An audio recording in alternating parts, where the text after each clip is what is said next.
If a place was once dangerous and is now officially declared safe, then why is it still closed today? Do we really know the world we live in?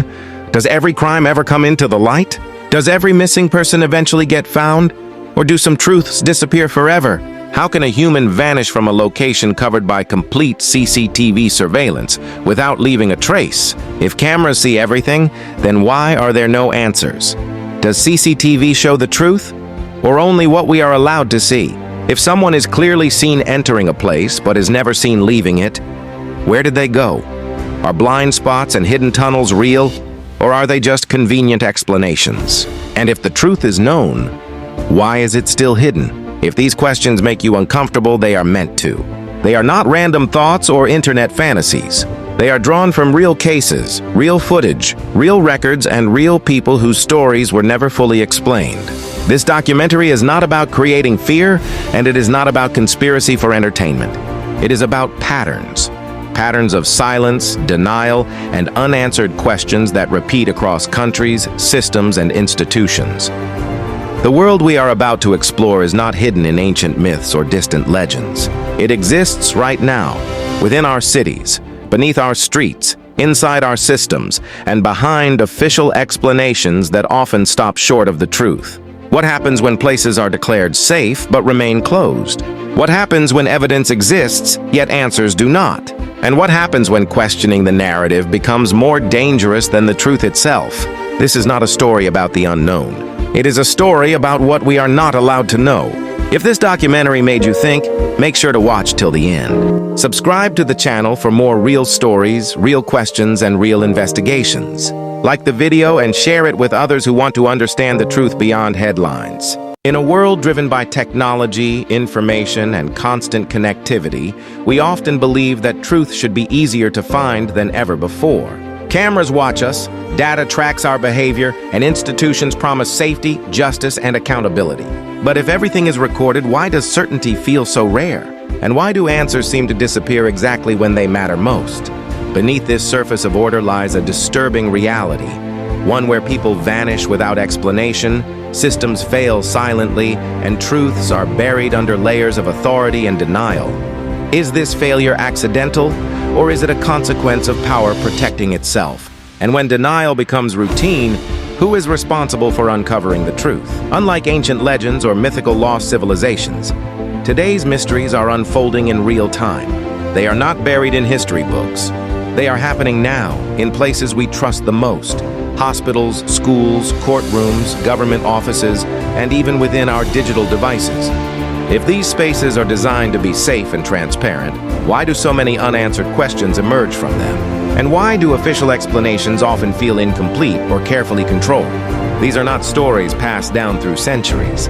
They are documented incidents supported by footage, files, and testimonies, yet still left unresolved. The most frightening aspect is not what we know, but what we are never allowed to fully see.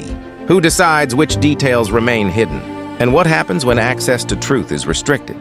Across the globe, individuals have entered ordinary spaces and were never seen again. Surveillance cameras record their arrival, but no record of their exit exists. Authorities offer explanations that rarely satisfy logic. Investigations quietly close. Families are left with silence instead of answers. How does a system built to protect fail so completely? And why does accountability fade so quickly? At the same time, massive underground structures exist beneath our cities. Tunnels, sealed rooms, and restricted zones rarely mentioned in public records. Some were built for safety, others for secrecy. Access is denied, documents are classified, and questions are discouraged. If there is nothing to hide, why is curiosity treated as a threat? Institutions meant to protect the vulnerable have, in many cases, become environments where abuse remained hidden for years. Complaints were ignored, evidence was minimized. Silence was enforced, not always by law, but by fear. How many warnings were dismissed before action was taken? And how many victims were left unheard? Technology, once seen as humanity's safeguard, has introduced new dangers. Artificial intelligence can now fabricate faces, voices, and entire events. If evidence itself can be manipulated, how do we define truth? And what happens to justice when reality can be edited? Social media amplifies this chaos. It spreads awareness, but also manipulation. Algorithms reward outrage, not accuracy. False narratives travel faster than facts. In such an environment, is mystery accidental or engineered? This documentary does not claim hidden monsters or supernatural forces. The darkness explored here is human-made, built through secrecy, negligence, and unchecked power. The lost world is not somewhere far away. It exists alongside us, hidden in plain sight. So the final question remains: are we living in an age of information or an age of controlled truth? How does a person disappear in a world that watches everything? If cameras record every movement and access points are controlled, where does a human being go when they vanish? And when technology cannot explain the impossible, who is responsible for the silence that follows? Across multiple countries, there are verified cases in which individuals are clearly seen entering buildings, offices, hospitals, hotels, shopping centers, subway stations, yet are never seen exiting. These are not abandoned locations or remote areas. They are busy, controlled environments filled with surveillance cameras and security systems.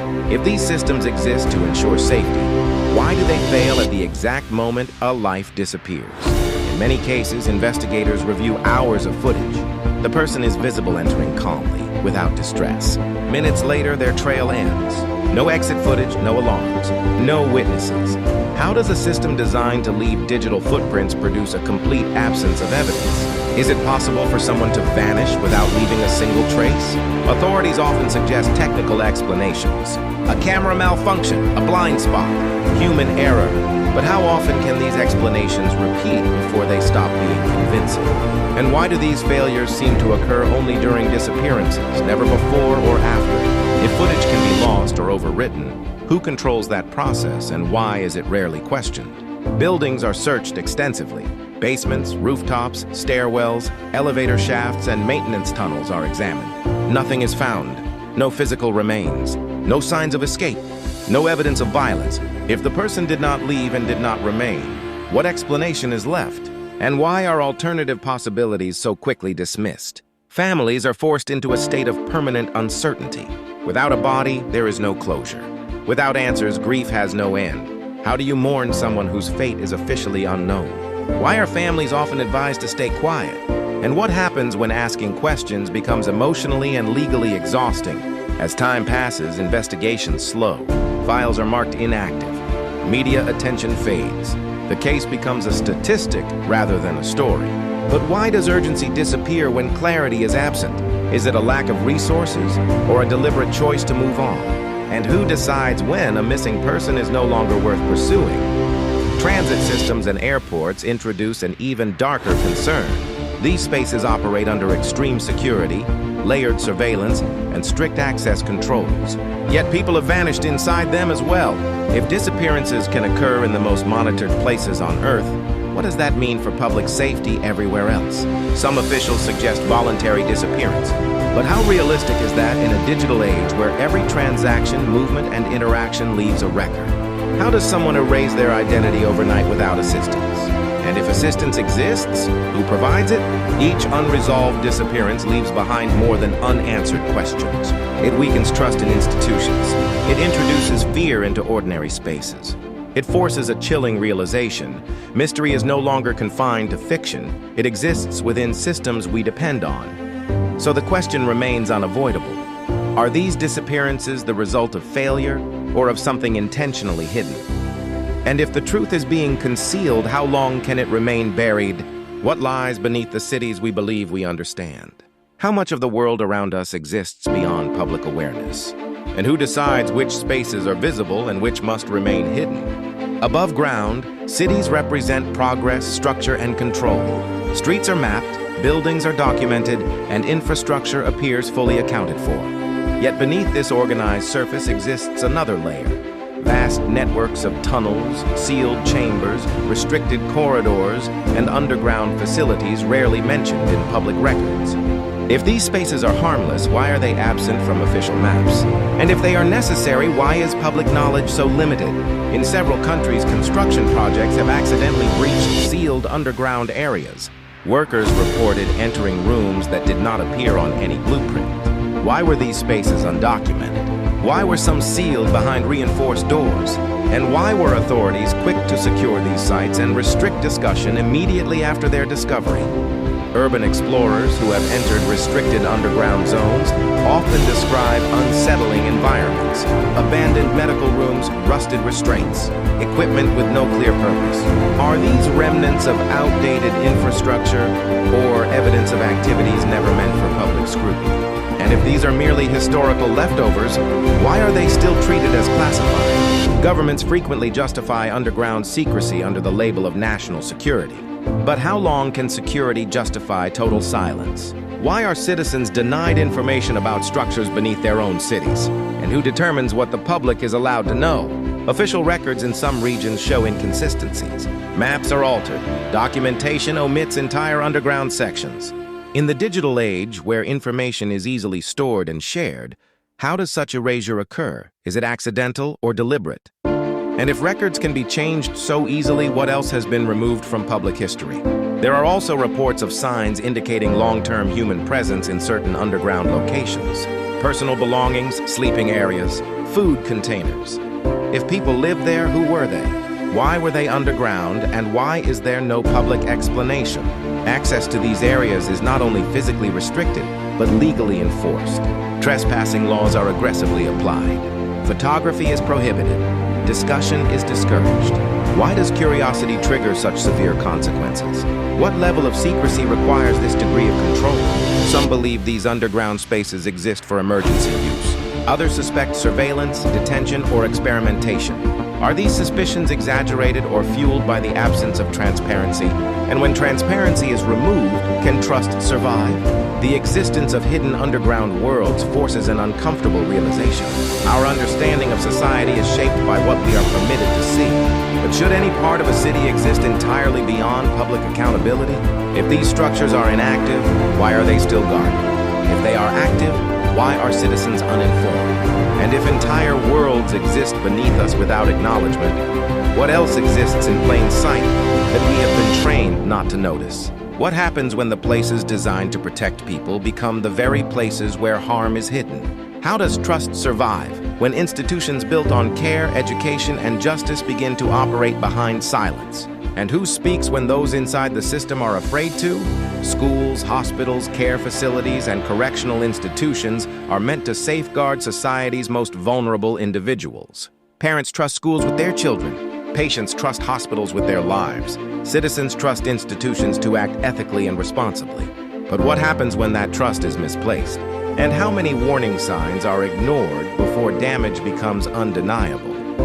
History has repeatedly shown that abuse, negligence, and misconduct can persist for years inside respected institutions. Complaints are filed, reports are written, concerns are raised, yet nothing happens. Why are early warnings so often dismissed? Is it disbelief or deliberate avoidance? And when silence becomes routine, does it function as protection for the institution rather than the victim? In many documented cases, victims were discouraged from speaking out. They were told they would not be believed, that reporting would cause trouble, or that staying quiet was in everyone's best interest. How does fear become an enforcement tool? And who benefits most when silence is maintained? Investigations, when they do occur, are often internal. Files are reviewed behind closed doors. Conclusions are reached without transparency. Why are institutions allowed to investigate themselves? And how can accountability exist without independent oversight? Court records and later inquiries frequently reveal a disturbing pattern. Evidence was minimized, testimonies were questioned, reputations were protected. How many cases were quietly settled to avoid public exposure? And how many victims never received justice because truth threatened authority? The most unsettling part is not that abuse occurred, but how long it was allowed to continue. Years pass, leadership changes, the system moves forward, but what happens to those left behind?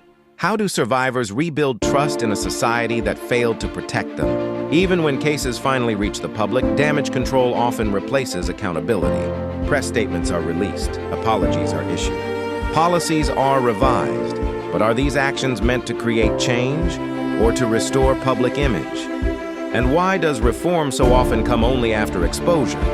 Institutions rely on public trust to function. Without it, legitimacy collapses. But trust cannot survive secrecy forever. When transparency disappears, suspicion grows. When questions are ignored, doubt becomes permanent. Can an institution truly recover once its silence is exposed? This chapter is not about isolated incidents. It is about a pattern, a system that prioritizes stability over truth and reputation over responsibility. When protection fails, harm multiplies. And when accountability is delayed, justice loses meaning. So the question remains deeply uncomfortable. How many stories were buried to preserve institutional power? How many voices were ignored to avoid public scrutiny?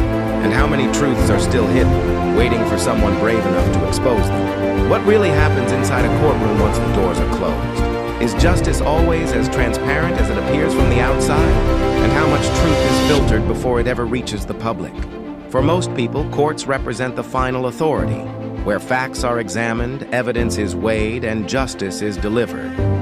Verdicts are announced, headlines are written, cases appear resolved. But what if the courtroom reveals only part of the story? And what if the most critical details are never meant to be seen? Behind many legal decisions lie sealed documents, closed hearings, and evidence withheld from public view. Judges may order information sealed to protect identities, maintain order, or prevent public panic. But where does protection end and concealment begin? And who decides which truths are too dangerous to release? In numerous high-profile cases, later investigations revealed that key evidence was excluded, reduced, or never presented publicly. Why were certain witnesses silenced? Why were testimonies limited? And how often do plea deals reshape the truth before it reaches trial? Legal experts acknowledge a difficult reality. Courts do not always reveal the full picture.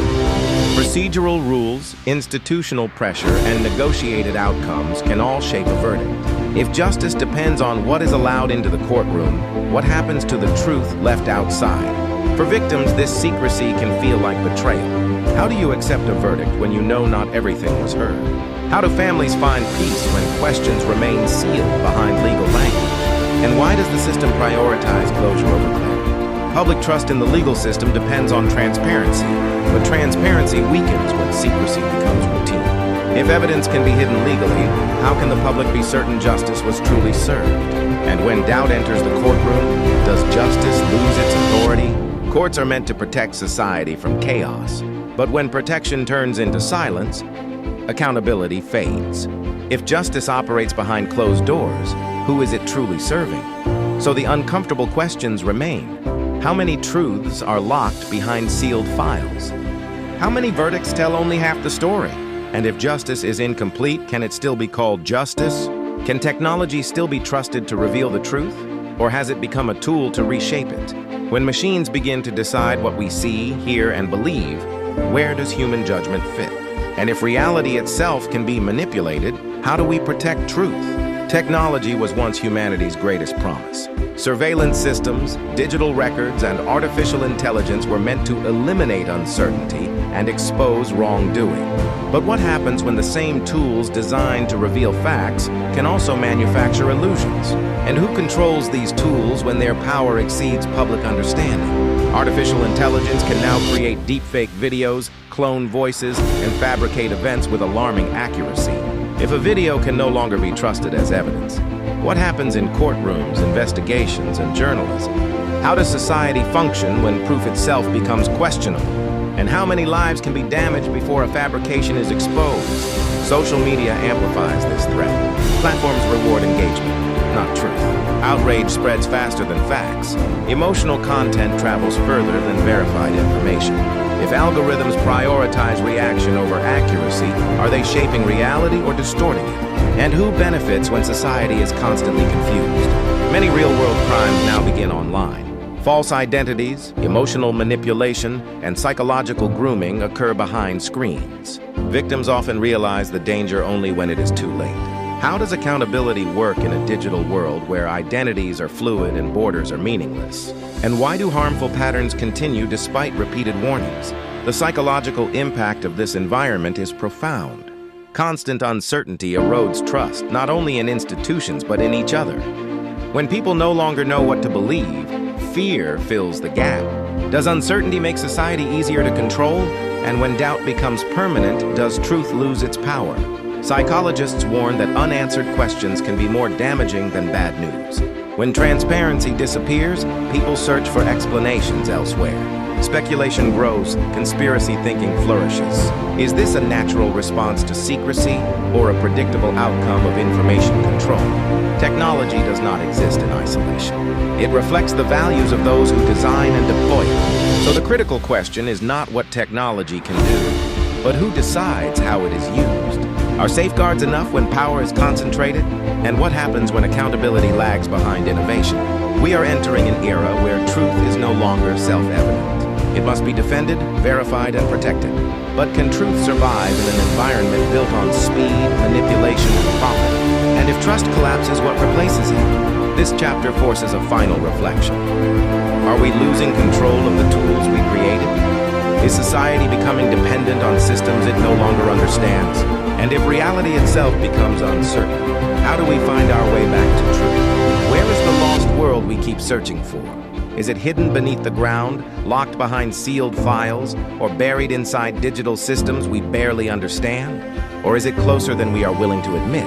Throughout this documentary, we explored disappearances that defy explanation, underground spaces kept from public knowledge, institutions that failed those they were meant to protect, courtrooms where truth was partially hidden, and technologies capable of reshaping reality itself. Each story pointed toward a single, uncomfortable realization. The lost world is not distant or ancient. It exists within our modern systems.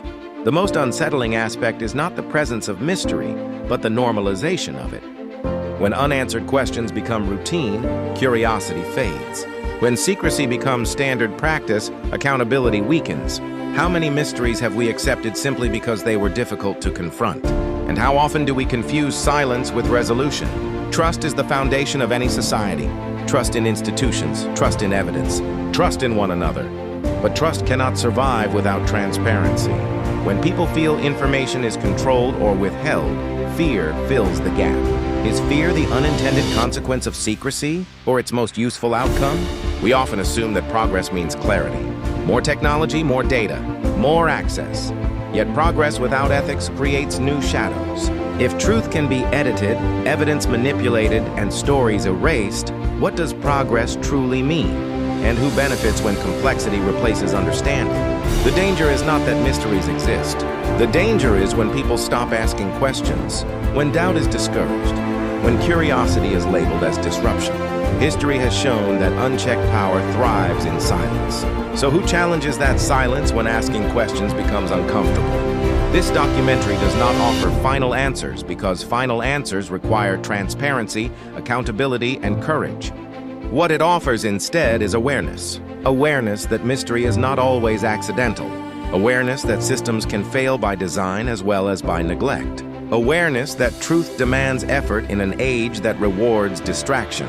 So what responsibility do we carry as witnesses to these stories? Is it enough to observe, or does awareness demand action? And if action begins with questioning, are we still willing to ask? The lost world is not hidden in forgotten ruins or distant galaxies. It exists within policies, procedures, and permissions. It exists where oversight is absent and power goes unquestioned. It exists wherever truth is delayed, denied, or diluted. And the final question remains, long after the screen fades to black. Will we continue to look away, or will we choose to see?